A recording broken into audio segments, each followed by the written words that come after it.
Welcome to Kindness Stories, where everyday compassion shines through extraordinary tales. If you believe kindness still has the power to change lives, you're in the right place. Don't forget to like, subscribe, and join us for more inspiring stories that remind us of the goodness in the world.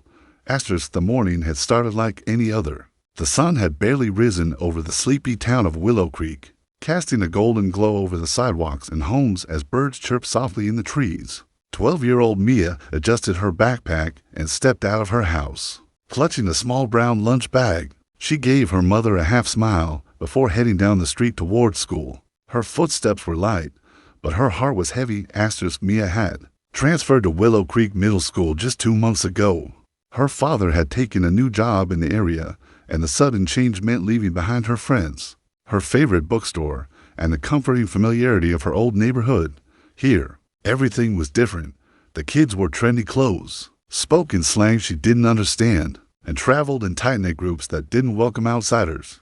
She walked alone to school every morning, just as she had today, and every morning she prepared herself for what waited at the school gates. As Mia entered the schoolyard, she saw them immediately. A group of kids stood by the entrance, laughing among themselves. One of them, a tall boy with a red hoodie and a permanently smug grin, pointed in her direction. His name was Jaden, and he had made Mia his favorite target. She tried to walk past him, without drawing attention, eyes on the ground. Hey, for eyes. Lose your guide, dog. The others laughed, and Mia felt the heat rise to her cheeks. She said, "Nothing."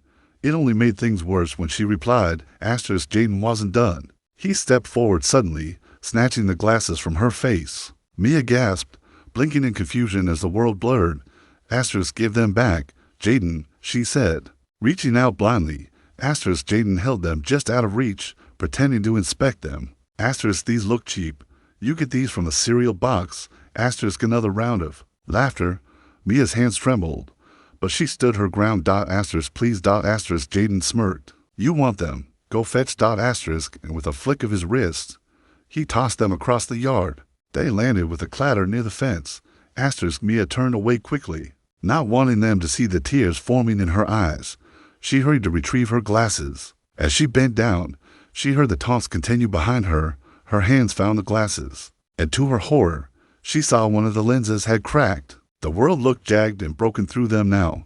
That was the worst of it, she thought, or so she hoped.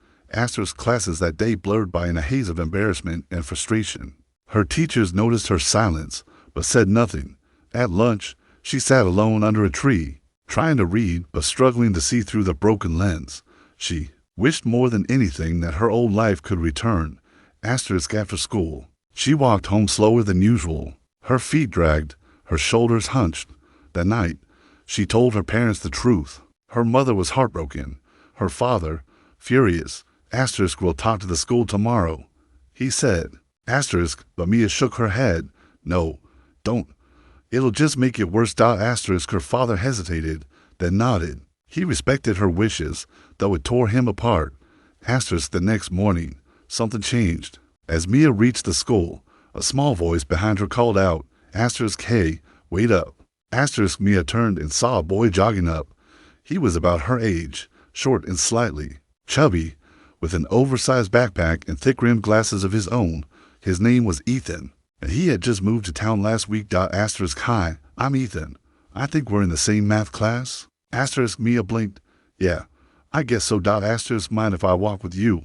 He asked. She nodded. They fell into step, walking quietly at first. Then Ethan said something that made Mia smile. You know, I think your glasses are cool. She looked at him sideways. You're joking. No, I mean, mine aren't as nice. But yours look like the kind of glasses superheroes wear. That broke the ice. They chatted a bit more before arriving at school. The bullies noticed immediately, of course. Jaden raised an eyebrow. Oh look, now she's got a sidekick. Mia froze. But Ethan didn't miss a beat. At least I have friends. You just have followers who laugh at your jokes. 'Cause they're scared of you. There was a tense silence. Jaden stepped closer. You got a problem? New kid. Nope, Ethan said. Just saying what's obvious. Then he turned and walked with Mia into the school. After that day, things slowly shifted. Ethan continued walking with Mia every morning. Then another girl, Lily, who had always been shy but observant, began joining. Then came Jacob, who had once been one of Jaden's crowd but had grown tired of the constant meanness. Little by little, a small group formed around Mia. They called themselves the Corner Crew because they always sat together at the corner table in the lunchroom. They didn't care about being popular. They cared about being kind. Jaden didn't like it. He tried to mock them, push them, isolate them, but something was changing at Willow Creek. Teachers began noticing the positive energy around Mia, and her friends, other students, inspired by their bravery, began speaking up against cruelty. When Jaden tried to snatch another kid's backpack one day, he was met not with laughter, but disapproving stares. You're not funny anymore, man, someone muttered. Jaden's power began to fade. One Friday afternoon, the school hosted a talent show. Mia hesitated to sign up, but Ethan encouraged her. You're always humming songs under your breath. I bet you've got a great voice. I'm not good in front of people, Mia said. But when the day came, she stood on stage with trembling hands, holding a microphone. She couldn't see the audience clearly. Her new glasses were delayed in the mail, but she could hear them. She closed her eyes, took a deep breath, and she sang. The room was silent at first. Then came the soft tapping of feet, the clapping, the cheers. By the time she finished, Mia's face was flushed, but she was smiling. In the back row. Jaden watched with a strange expression, not anger, something closer to regret. After the show, he approached Mia as she packed up her things. Hey, he said. She stiffened. I didn't know you could sing like that. She nodded. Thanks. And about your glasses. That was messed up. I'm sorry. Mia was stunned. She studied his face. He meant it. Thank you, she said quietly. Jaden looked down, then turned and walked. Away. It didn't erase the past, but it mattered. From that day on, Mia no longer walked to school alone. Her world, once blurry and cold, now felt clearer, warmer. She had found kindness in unexpected places, in a boy with thick glasses and a brave heart, in classmates who dared to stand up, and even, eventually, in an apology from someone who had once made her feel small. And Mia learned something powerful. Kindness isn't weakness, it's strength. The quiet, unstoppable kind. Weeks turned into months. Spring arrived in Willow Creek, and with it, the school's annual Kindness Week. The event, once ignored or mocked by most students, now buzzed with excitement.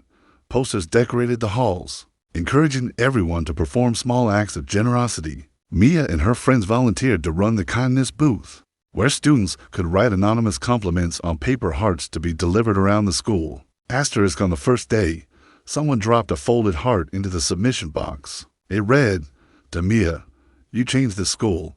Thank you." She never found out who wrote it, but she kept that note tucked in her diary. During an assembly at the end of the week, the principal stepped onto the stage and surprised everyone. This year, we're awarding the first ever Willow Creek Kindness Award, she said, holding up a gold-framed certificate, and it goes to someone who reminded us all that one voice, one friend, one brave moment can start a movement. Mia Thompson, please, come up here. The room exploded in applause. Mia blinked in shock. Her hand shook again, but not from fear, from gratitude. She stepped up, took the certificate, and faced the crowd. Thank you, she said, her voice steady. I used to think being quiet made me invisible, but I learned that even quiet people can make noise if they speak with their hearts. You never know who you're inspiring just by being kind, so don't stop, ever. The room erupted again. Among the crowd, Ethan gave her a thumbs up. Lily wiped a tear from her cheek. Even Jaden clapped, slowly, thoughtfully.